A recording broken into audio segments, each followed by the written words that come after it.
রাস্তার সমস্যার চিন্তা করলে তো আমার পেটে ভাত আসে না। কলকারখানা বন্ধ হয়ে গেছে, এখন আমি আর কোনো কর্ম পাই নাই, কোনো কর্ম করতে পারি না। আমার বাচ্চা কাচ্চারা এখনো কামাই সুদ হয় নাই, তাদের পড়াচ্ছি শোনাচ্ছি। এখন আমার তো, আমি থাকি ভাড়াটিয়া বাড়ি, আমার তো অন্য কোনো কর্ম নেই। আমি আমি হলো মুরুক্ষ। এখন এই রিক্সা চালাই আমার জীবনযাপন করি। এখন এই অটো যদি সরকার বন্ধ করে দেয়, তাহলে আমি কি করে খাবো? আমাদের একটা কাজ দিক। মিল কলকারখানাগুলো, খুলনার মিল কলকারখানাগুলো বন্ধ। সেখানে আমি জুট মিলে চটকলে চাকরি করতাম।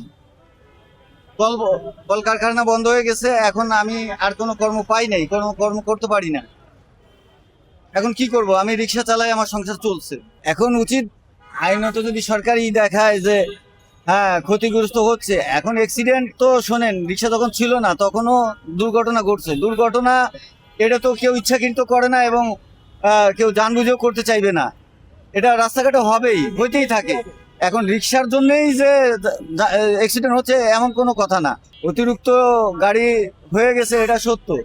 কিন্তু এখন যারা কর্মজীবী তারা দেখা যাচ্ছে কোনো চাকরি বাকরি কোনো কর্ম না পাওয়ার ক্ষেত্রে সবাই এখন রিক্সা ড্রাইভার সেজে গেছে।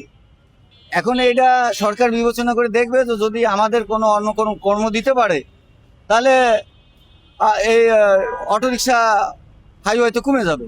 যারা অন্য কর্মে চলে যাবে, ব্যবসা বাণিজ্য মিলকল কারখানায় বা আপনার চটকল বলেন, গার্মেন্টস বলেন, যখন বড় বড় প্রতিষ্ঠান খুলে যাবে তখন আমরা চালাবো না। গাড়ির সংখ্যা বেশি হওয়ার কারণে একটু সবারই সমস্যা একটু হচ্ছে বা হতে পারে। রাস্তার সমস্যার চিন্তা করলে তো আমার পেটে ভাত আসে না। সংসার বাঁচাবো কি করে? বাচ্চা কাচ্চা বাঁচাবো কি করে? বাচ্চা কাচ্চাকে লেখাপড়া করাবো কি করে?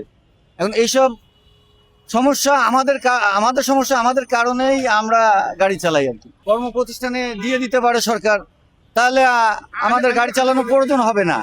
হ্যাঁ, সেই পক্ষে আমাদের ভালো হবে।